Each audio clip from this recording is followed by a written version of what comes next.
सच्चे प्यार की पहचान। कमरे में हल्की हल्की रोशनी फैल रही थी। नीलम की आंखें खुली तो उसकी नजरें बिस्तर के उस खाली हिस्से पर गईं, जहां उसके पति अमित को होना चाहिए था।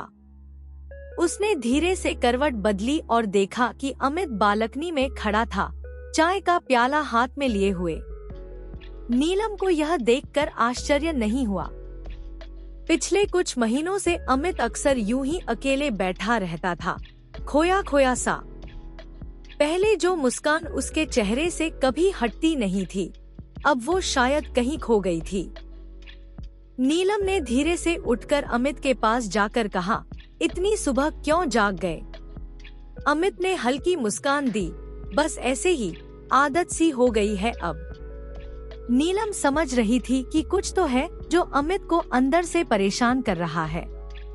वह उसे जबरदस्ती कुछ भी पूछकर परेशान नहीं करना चाहती थी। शादी को 10 साल हो चुके थे, लेकिन अब वह पहले जैसी बातें नहीं करते थे। प्यार अभी भी था, लेकिन कहीं न कहीं जिंदगी की भागदौड़ में उनका रिश्ता थोड़ा फीका पड़ गया था। पुराने दिन। नीलम और अमित की शादी एक अरेंज मैरिज थी। अमित का हंसमुख स्वभाव और नीलम की मासूमियत दोनों को एक दूसरे के करीब ले आई थी। शादी के शुरुआती साल बहुत खूबसूरत थे। दोनों हर छोटी छोटी चीजों में खुशी ढूंढ लेते थे, लेकिन धीरे धीरे जिम्मेदारियों का बोझ बढ़ता गया। नौकरी, घर, समाज, इन सबके बीच वे दोनों कहीं खो गए थे। अमित देर रात तक ऑफिस में काम करता और सुबह जल्दी निकल जाता। नीलम भी अपने कामों में व्यस्त रहती। वे एक ही घर में रहते थे, लेकिन एक दूसरे से दूर हो गए थे। नीलम चाहती थी कि अमित उससे अपने मन की बात कहे, लेकिन अमित कुछ भी कहने से बचता था। एक दिन जब वह ऑफिस से लौटा तो बहुत थका हुआ लग रहा था। नीलम ने हिम्मत जुटाकर पूछा, क्या बात है अमित? तुम पहले जैसे खुश नहीं लगते। मुझसे कुछ छुपा रहे हो क्या? अमित ने एक गहरी सांस ली और कहा, नहीं नीलम, बस जिंदगी में कुछ खालीपन सा लगने लगा है।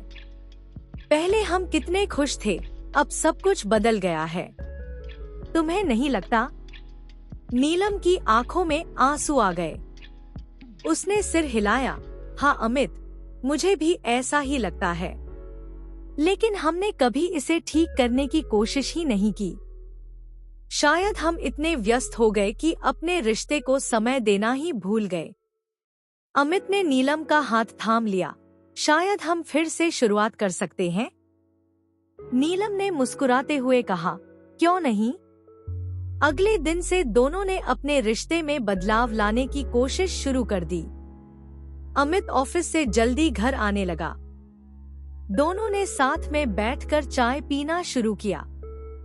मोबाइल और टीवी से दूर रहकर वे एक दूसरे से बातें करने लगे। अमित ने फिर से नीलम के लिए छोटी छोटी चीजें करना शुरू कर दिया, जैसे उसे उसके पसंदीदा गुलाब लाकर देना, बिना कहे उसकी पसंदीदा मिठाई लाना। नीलम ने भी कोशिश की कि अमित को उसका खोया हुआ सुकून वापस मिले। एक दिन अमित ने नीलम से कहा, हम इतने सालों से एक साथ हैं, लेकिन शायद हमने एक दूसरे को हल्के में लेना शुरू कर दिया था। मैं चाहता हूँ कि हम फिर से वैसे ही बन जाएं जैसे शादी के शुरुआती दिनों में थे। नीलम ने सिर हिलाते हुए कहा, हाँ अमित, प्यार को बनाए रखने के लिए सिर्फ प्यार करना ही काफी नहीं होता, उसे संजोना भी पड़ता है। धीरे धीरे उनका रिश्ता फिर से मजबूत होने लगा। वे अब छोटी छोटी चीजों में खुशियां ढूंढने लगे। एक शाम दोनों छत पर बैठे थे, चाय की चुस्कियां लेते हुए। अचानक नीलम ने अमित से पूछा, अगर मैं कभी तुम्हें छोड़कर चली जाऊं तो? अमित ने उसका हाथ पकड़कर कहा, तो मैं तुम्हें ढूंढकर वापस ले आऊंगा। नीलम हंस पड़ी और बोली, और अगर मैं खुद ही वापस आ जाऊं? अमित ने मुस्कुराते हुए कहा, तो मैं तुम्हें कभी जाने ही नहीं दूंगा। नीलम की आंखों में खुशी के आंसू आ गए। उन्होंने एक दूसरे को कसकर गले लगा लिया।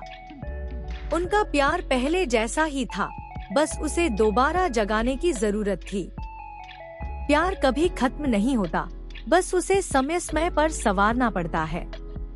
रिश्तों में प्यार बनाए रखने के लिए सिर्फ भावनाएं ही काफी नहीं होती। समय, समझ और छोटी छोटी खुशियों का महत्व भी उतना ही जरूरी होता है। सच्चा प्यार वही होता है जो वक्त के साथ और मजबूत होता जाए।